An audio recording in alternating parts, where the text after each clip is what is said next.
Go ahead. Hi, my name's Jenny. I'm a sophomore, and this is for all three of you. Can you say in one sentence or less what... you know what I mean. Can you say why America is the greatest country in the world? Diversity and opportunity. Lewis? Freedom and freedom. So let's keep it that way. Will? The New York Jets. No, I'm going to hold you to an answer on that. What makes America the greatest country in the world? Well, Lewis and Sharon said it. Diversity and opportunity and freedom and freedom.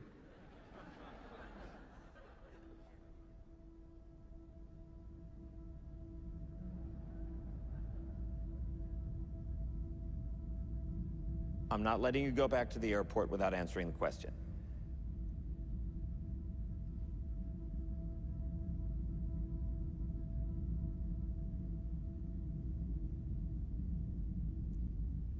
Well, our Constitution is a masterpiece. James Madison was a genius. The Declaration of Independence is, for me, the single greatest piece of American writing. You don't look satisfied. One's a set of laws and the other's a declaration of war. I want a human moment from you.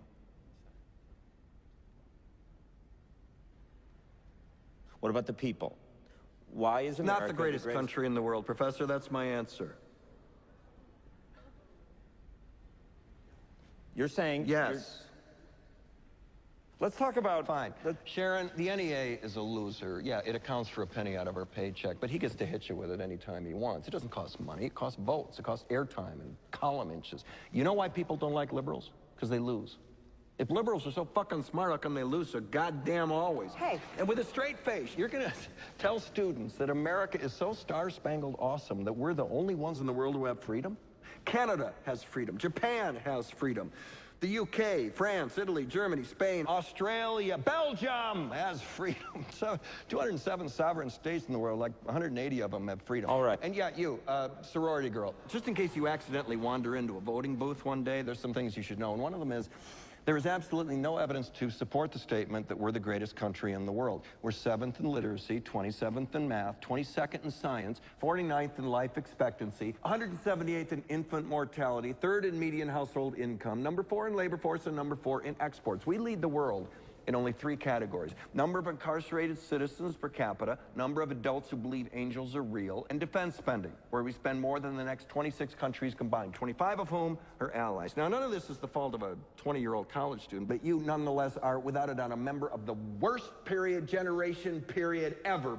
So when you ask what makes us the greatest country in the world, I don't know what the fuck you're talking about. Yosemite?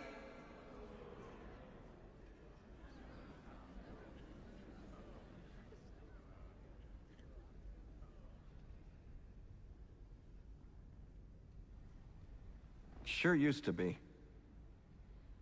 We stood up for what was right. We fought for moral reasons. We passed laws, struck down laws for moral reasons. We waged wars on poverty, not poor people.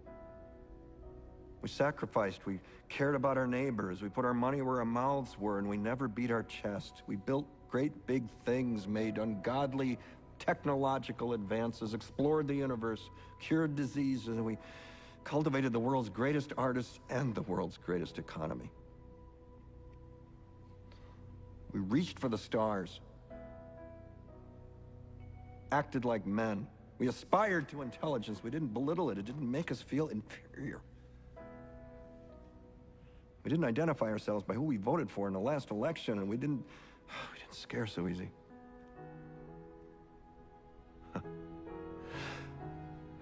We were able to be all these things and do all these things because we were informed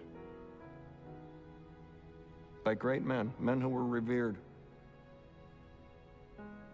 First step in solving any problem is recognizing there is one.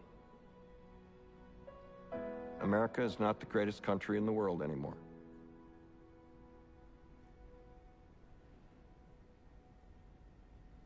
Enough?